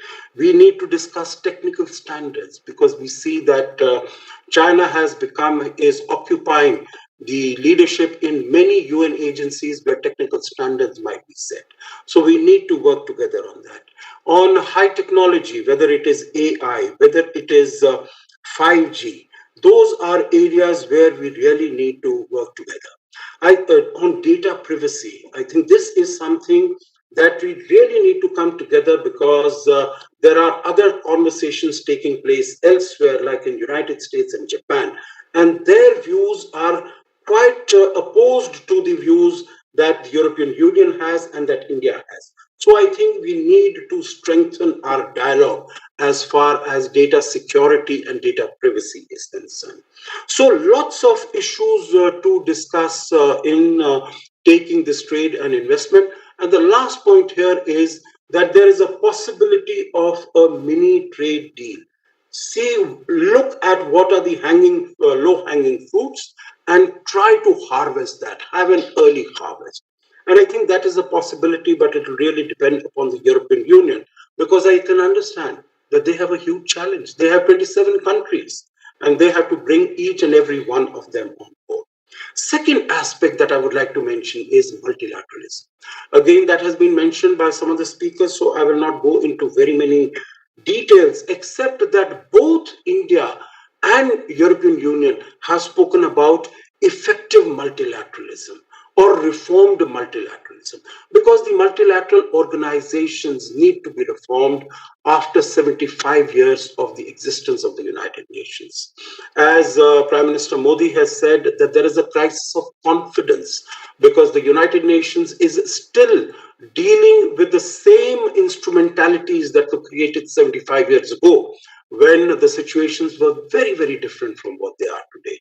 So whether it is the expansion, the change of the UN Security Council, or it is in the World Trade Organization, changes need to be made, because for the last more than 1.5 years, the strongest pillar of the WTO, which is the appellate body, that has not been functioning, because one of the member countries has not approved the members of the appellate body. So I think all of us need to get together, because a rule-based multilateral trading system is in the interest of all countries, particularly India and the and the European Union.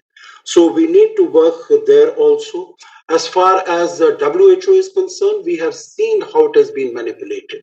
And even the visit of a WHO team to China has not been able to reveal anything, because they have not been granted access to where they should be going and what they should be doing.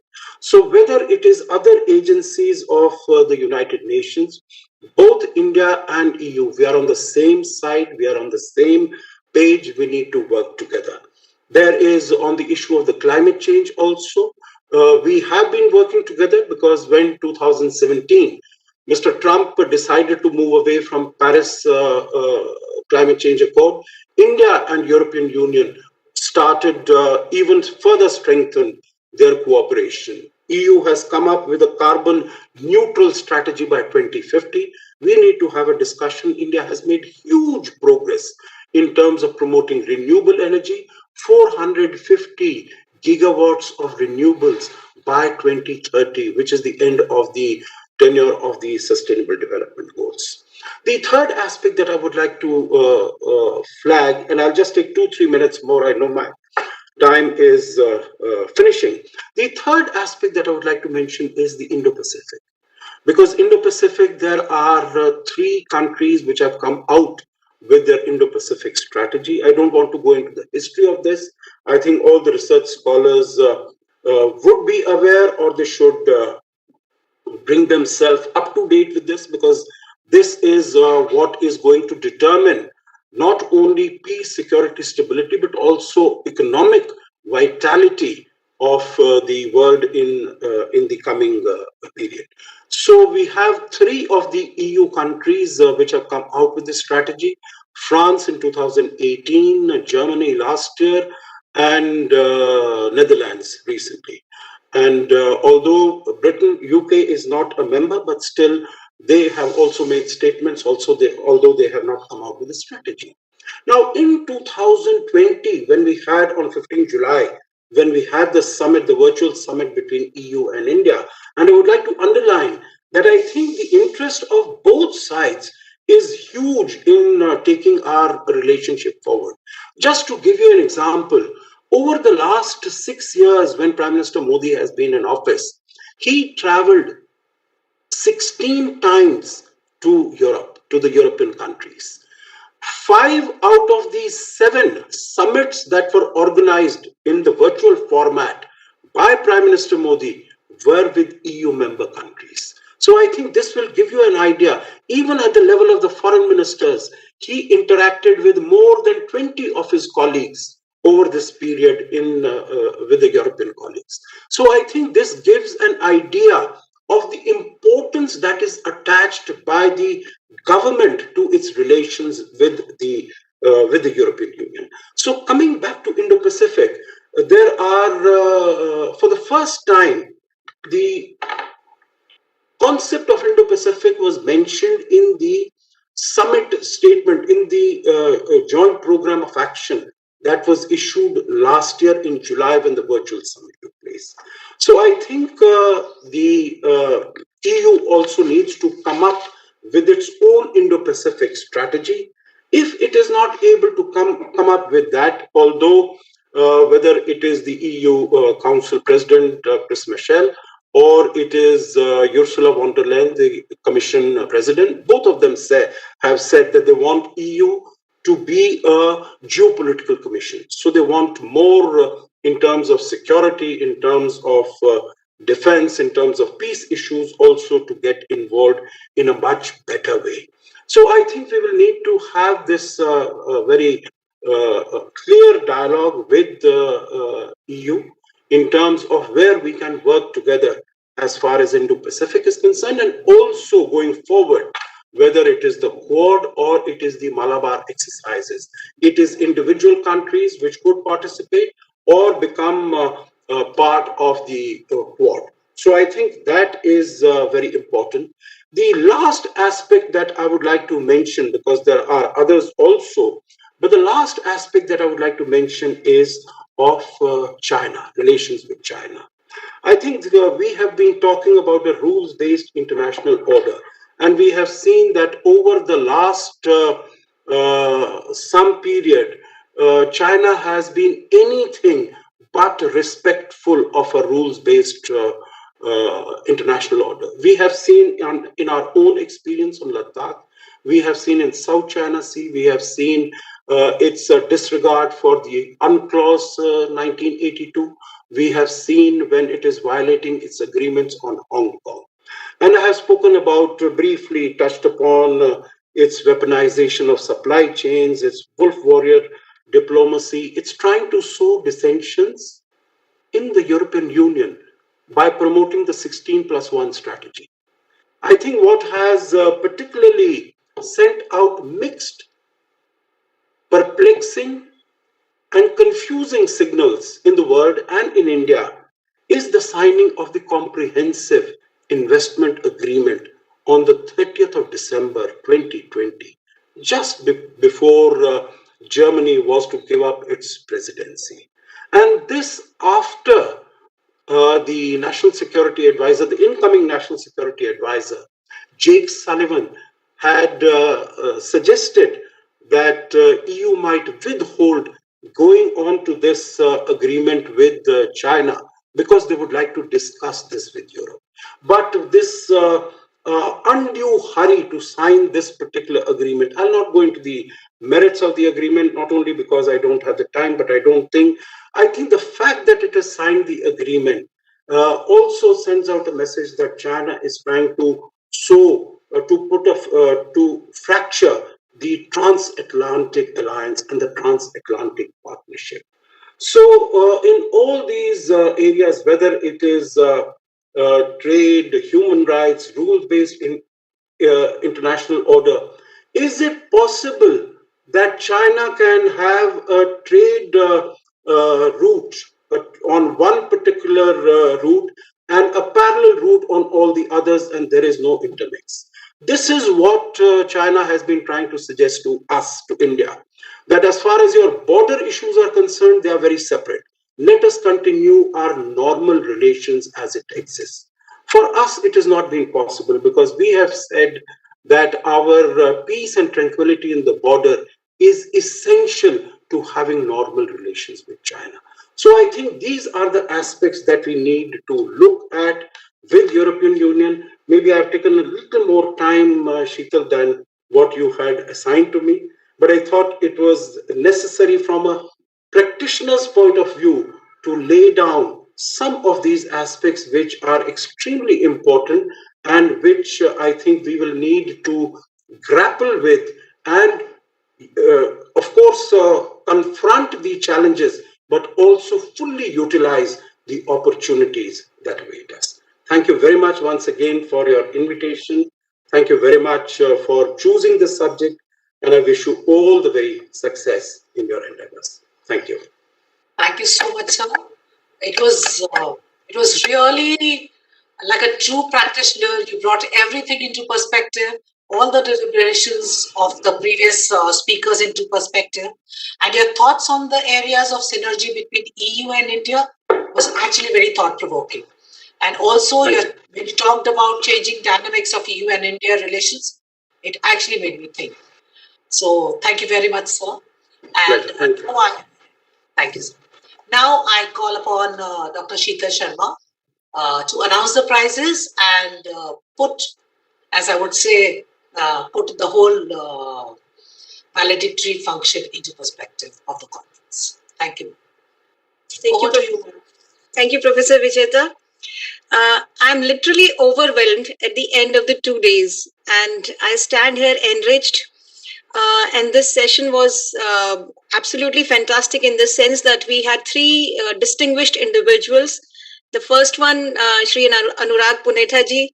Punetha जी आज पहली बार कटघरे में आए हैं क्योंकि हमेशा सवाल पूछते हैं, आज इन्हें जवाब देने पड़े, वो बिल्कुल सही कह रहे थे तो अच्छा लगा उनके जानकर भी, और बहुत ही आप तो सवालों के जवाब खुद भी दे सकते हैं अनुराग, अगर आप अपने प्रोग्राम को खुद ही एंकर करें और खुद ही एक्सपर्ट बनकर बैठे तो अभी ऐसा करने के लिए आया नहीं है, आ जाएगा तो शायद कोशिश करूंगा। बिल्कुल बिल्कुल एक प्रोग्राम में हम एंकर बनेंगे, आपको एक्सपर्ट बनाकर बताएंगे. हर्ष, I know there should be a role reversal. हमेशा एक रोल प्ले करने में इतना आपको आता है. You are more than welcome in my show. Harsh, are you there? Can you please switch on your camera? हर्ष के बारे में मैं बताना चाहूंगी. हर्ष has been my contemporary और he is a well known scholar in IR. आप इनके articles पढ़ते रहते हैं टाइम्स में, हिंदुस्तान टाइम्स में, and he writes very well, speaks very well. All of you have seen him right now. हाथ कंगन को फारसी किया तो पढ़े लिखे को फारसी किया. Harsh is there. And Ashok sir was saying कि speaking at the end is a difficult task because everything has already been said. But sir, आप कितना भी कुछ भी बोला जा चुका हो on any subject, your wisdom, your perspective, your experience stands out. और एक बार हीगल के स्टूडेंट्स ने ऐसे ही कहा था कि जब हीगल ने फिलॉसफी के बारे में लिखा तो स्टूडेंट्स ने कहा अब तो सब कुछ लिखा जा चुका है, अब पता नहीं शायद कुछ और लिखा जाएगा कि नहीं. बट हीगल ने जब आगे लिखना शुरू किया सर तो दैट स्टूड चैलेंज्ड कि अभी कितना कुछ और बाकी है, आपसे जानना, आपसे समझना. You stand out exceptionally sir in terms of your wisdom, your experience, and that is what was the beauty of this particular session. We had 3 different people from 3 different spheres of activities and all speaking on one topic, that is India and Europe converging emerging trends and global dynamics. शीतल, तानिया को मत भूलिएगा. तानिया को मैं आ रही हूँ sir, आ रही हूँ. I was looking the signs of worry and nervousness on Tanya's face. Oh, no.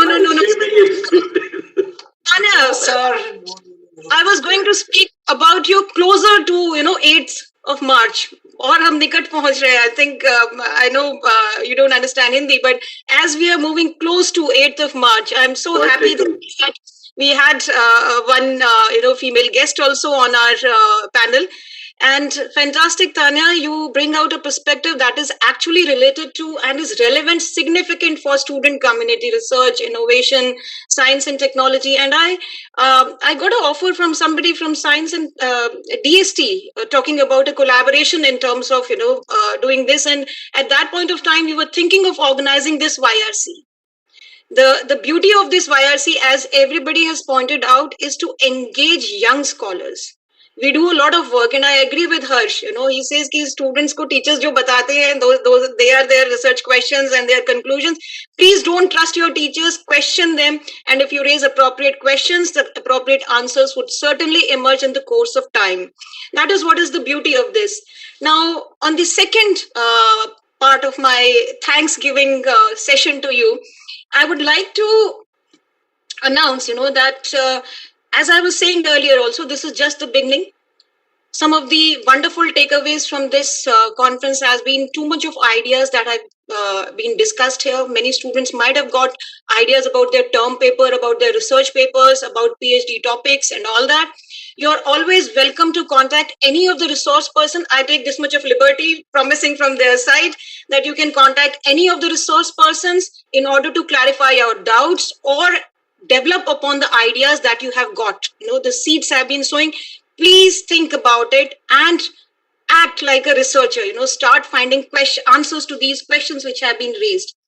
And apart from these questions and enough food for thought, what has also come out as a significant takeaway of this particular program is that we are going to collaborate in future on many other activities and many other forums. This is just the beginning, not the end. I'm so happy to collaborate with IPU that they accepted my offer, and this is the beginning. I'll be organizing many more activities and will be inviting all of you, sir. So you are there in the permanent list now. They've already identified you.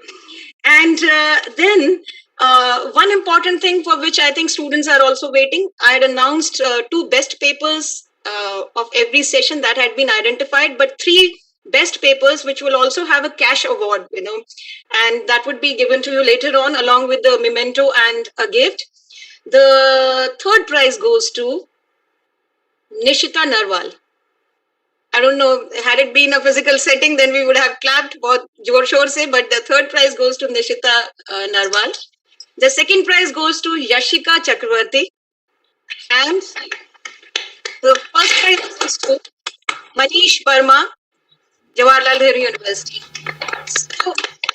Congratulations to all three of you. And we have already launched the conference proceedings. If you have received it or not, I'm not sure about Ashok sir, Anurag ji, and Harsh. These are the conference proceedings, and I was attempting to get connected to our Vice Chancellor sir, but ho nahi paya. Last May he sent a message that there are some technical problems, and this is why I somehow have a 50% opinion of this webinars, because physical presence is always better than connected sounds.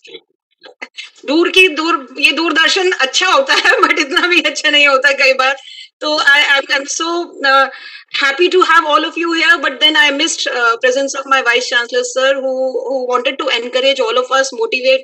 He has always been a source of strength and pillar for all of us whenever there's any event which involves students. He's always encouraging students to come up, break all the barriers, mental, physical, whatever you have, and carry on with the spirit of learning, lifelong learning. So that is there. And coming towards the end, we are going to distribute certificates, 3 types of certificates. One is plain participation. The second one is appreciation of the papers. Then the paper presenters and the best paper awards. 4. I think I have announced 1 extra. Deva, you have to make that one also. So we are going to have 4 types of certificates, and everybody whosoever has contributed in whatever way in organizing this conference, my dhanyavad to them, all of them. आपके attempt के बिना, आपके contribution के बिना ये online webinar नहीं हो सकता था. हम लोग आज 2 दिन के बाद ये रियलाइज कर रहे हैं कि कितना भी आप इसको परफेक्ट बनाना चाहते हैं, बट कहीं ना कहीं टेक्नोलॉजी हैज इट्स लिमिटेशंस. और there are many people, those who are behind the scene, those who are managing for last 2 days, sending emails, receiving emails, replying to queries and all that, managing sessions and all that, everything, all the students, every person whosoever has contributed in whatever way, my gratitude to them. You have made this event a successful event, and I look forward to associating with all of you in future many a times, not just once or twice, many a times. And then finally, I don't want to wrap up. That's the feeling that I have right now, because it's really such a good feeling that you get connected to your colleagues at once. And since pandemic, we have not been able to come up at such forums and organize such activities. So when you meet them, your appetite grows for greater meetings and greater activities and all that. And in the last, I request all the participants, whosoever can, with a larger grid, to please open your switch on your cameras so that we can have a group picture of the valedictory session. We miss both the Vice Chancellors, one because of his busyness, the other because of the technical glitch. However, I request all the panelists to please switch on their...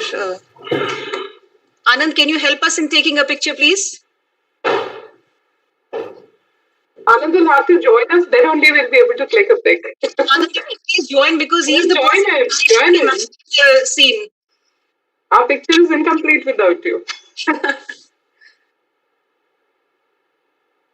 शीतल जी, अगर आप ये सीटें हाथ में ले लें तो जरा अच्छा रहेगा. हाँ जी, बिल्कुल. अगर और किसी के पास है तो हाथ में ले लें please.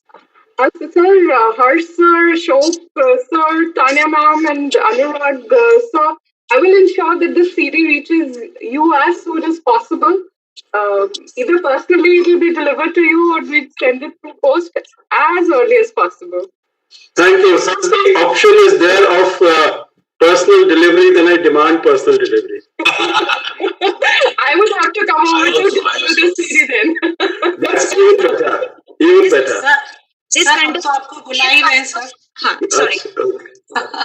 So this contains a PDF file of the entire conference proceeding, right from the banner to concept note and all the papers, abstracts, what we had received.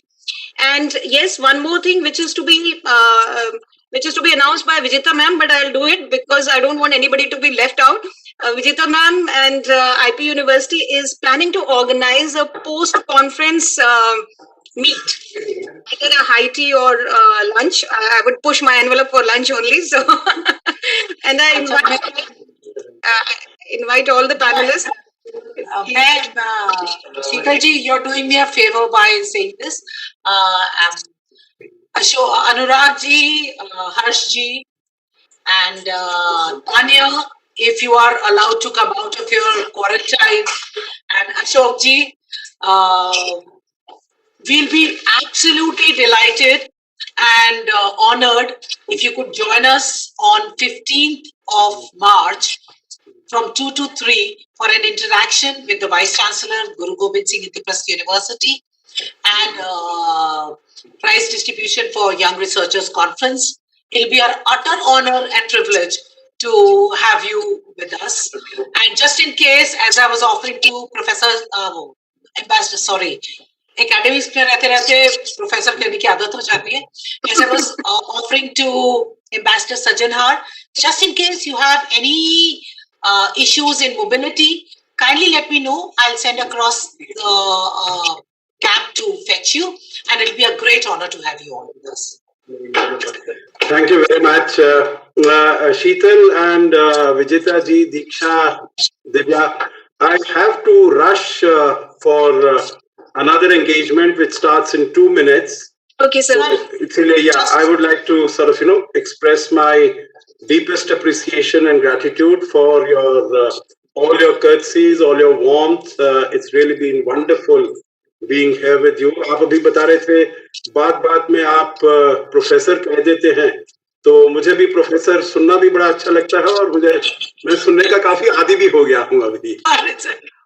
और शुरुआत में जो शीतल ने कहा ना that she I don't know, नहीं शीतल नहीं, some other gentleman said that when Tarika's husband, that when Tarika introduced me, so I'm quite used to it. When I was in Moscow, when I was in Geneva, when I was in Brussels, when I was in Iran, everyone thought I belonged to that particular country, and so I had to learn the language very well, so that I don't give away the apart from that. Sir, आपको खुद ही disconnect करना पड़ेगा, हम तो आपको जाने नहीं देंगे. I know, thank you very much. Sir, 1 minute, sir. Let's have a formal vote of thanks from Divya. Okay, right. हाँ, दिव्या जी तो आवाज ही नहीं सुनी आज, तो इसीलिए vote of thanks तो उनका सुनना ही पड़ेगा. जी.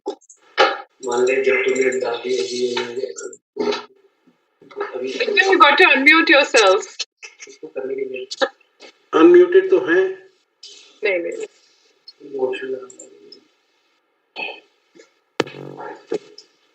Am I audible now? Yes. Okay. Yes. It gives me immense pleasure to propose vote of thanks to this eminent gathering. His Excellency Ashok Sajanhar, former ambassador from India, Padma Shri Professor Mahesh Verma, Vice Chancellor, GGSIPU, Professor Jagadish Kumar, Vice Chancellor, Jawaharlal Nehru University, Shri Ravi Dadich, Registrar, GGSIPU, Dr. Sheetal Sharma, Ms. Tanya Fredericks, Head of Research and Innovation, European Delegation to India, Mr. Anurag Punita from Lok Sabha TV, Professor Harsh Pant from King's College for London, Professor Vijita Aggarwal, Director of Academic Affairs, respected deans, directors and professors of the university, faculty colleagues, delegates from European Union, invited speakers from various technical sessions, researchers and faculty from all of India and abroad, students, ladies and gentlemen.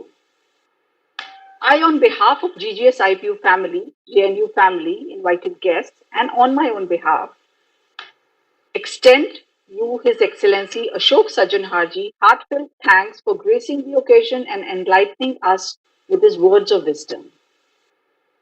We are extremely thankful to guest of honor Ms. Tanya Fredericks, Head of Research and Innovation, European Delegation to India, for her gracious presence in the program and emphasizing on the role of research and innovation. My thanks are due to guest of honor Professor Harsh Pant from King's College London for sparing his valuable time for attending this program. I extend my thanks and sincere regards to Mr. Anurag Punita from Lok Sabha TV for taking out time and building upon the theme beautifully. We are inspired with your gracious presence, sir.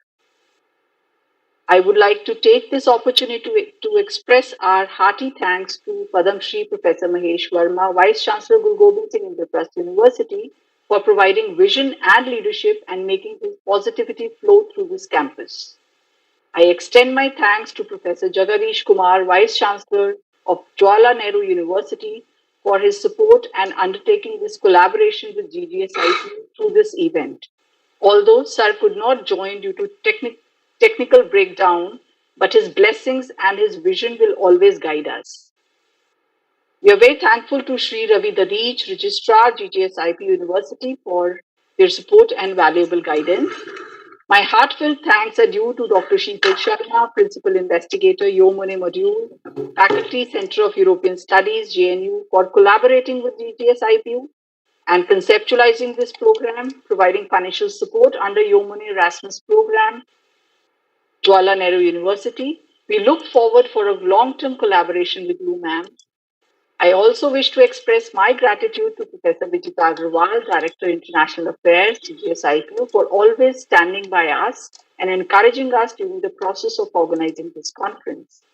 I take this opportunity to extend our most sincere thanks to all our guest invitees, session chairs in various technical sessions, deans and directors of GGSIPU, professors and senior colleagues of the university, Professor A.K. Saini, Dean USMS, Professor Rita Singh, Professor Dhananjay Joshi, Professor Manpreet Kaur, Professor Meenakshi Handa, for providing all encouragement at all stages of this program. I must put on record my deep sense of appreciation for officers of GGSIPU, Office of Director International Affairs, especially Mr. Rajesh Sharma, Mr. Ranjit Rawat, PRO, GGSIPU, Mr. Nalini Ranjan, Ms. Zara, for their immense support and making this program a success. I congratulate the prize winners, best paper awardees, and all the presenters who have contributed to the research on the theme of India and Europe relations, which in coming years is going to be very relevant. This program would not have been successful without your contribution during 2 days of the conference. My heartfelt thanks are due to our team of volunteering students who have put in enormous effort, who have been working day and night, which includes Anand, Achal, Hemlata, Monal, Anirudh, Anuja, Arushi, Bharat, Priyanka, Rahul, Gunisha, Mansi, Nishita, Sakshi, Saksham, Naina, Ishita, Shipra, Nandika, Ritika, Rishabh, Nipra, Hina, and if I've forgotten some other name, so you have really worked hard to make this program a success. I would be failing in my duty if I don't thank Dr. Diksha Katyal, who is a faculty and researcher and has brought accolades to the university in the area of environment management for perspiring this event since a long time before it could see the light of the day. Thank you very much for joining in for 2 days of deliberations and discussions in this conference. Thank you so much. Thank you. Before we end up, I have received a message from my Chancellor, sir, which he has asked me to read out because I'll just read out a small message that he has sent to us. He says, although Sheetal, I could not join the event due to technical glitch, my best wishes to all the participants of Young Researchers Conference 2021. It provides a great opportunity to students in particular to listen to the experts in the area of international relations. In today's event, I'm sure you must have deliberated on many issues related to India and Europe. India, as you know, is a great democracy and emerging scientific and technological innovator. The recent example of vaccinating millions of Indians against the coronavirus is a clear example of how India is working towards becoming a self-reliant India. India and Europe have many opportunities to work together and challenges to face together. Being aware of the global dynamics in important areas such as energy security and climate change will provide a common platform to innovate and find solutions for the common good of the people of both the regions. I hope that conferences such as these will bring both India and Europe further closer to work together for the common benefit. I once again wish all the participants very best in their endeavors and hope that we will meet again on another occasion. This is the message that I received from my Vice Chancellor because he could not make it, so he has sent it to us, and I'm so happy that we received it in time. Thank you very much. And the last thing that I want to say that this program has been sponsored by Erasmus Plus activities, your Monnet, the co-funding done by European Union. Thank you so much. See you. Thank you. Goodbye. Just one more thing, ma'am. I want to take a promise from you for a bigger and a larger event. because whatever small learnings we've had through this event, we're going to utilize it in our later programs. So whatever I will go in for a Diksha, I promise YRC 2022. Done. Yes. Funding from Thank you. Goodbye. Thank you. Bye. Bye-bye. Bye. Thank you. Thank you very much. Bye-bye. Have a nice weekend. Bye. See you, Tanya. Bye. Bye, Ambassador Sajangar. Bye. We should meet before I leave, huh? Yes, we must meet. I have already requested Sheetal and Vijita ji to share your coordinates with me, and then we'll connect. And you also do likewise, yeah? Okay. Thank you. Bye-bye. Okay. Bye, sir. Bye. Namaste.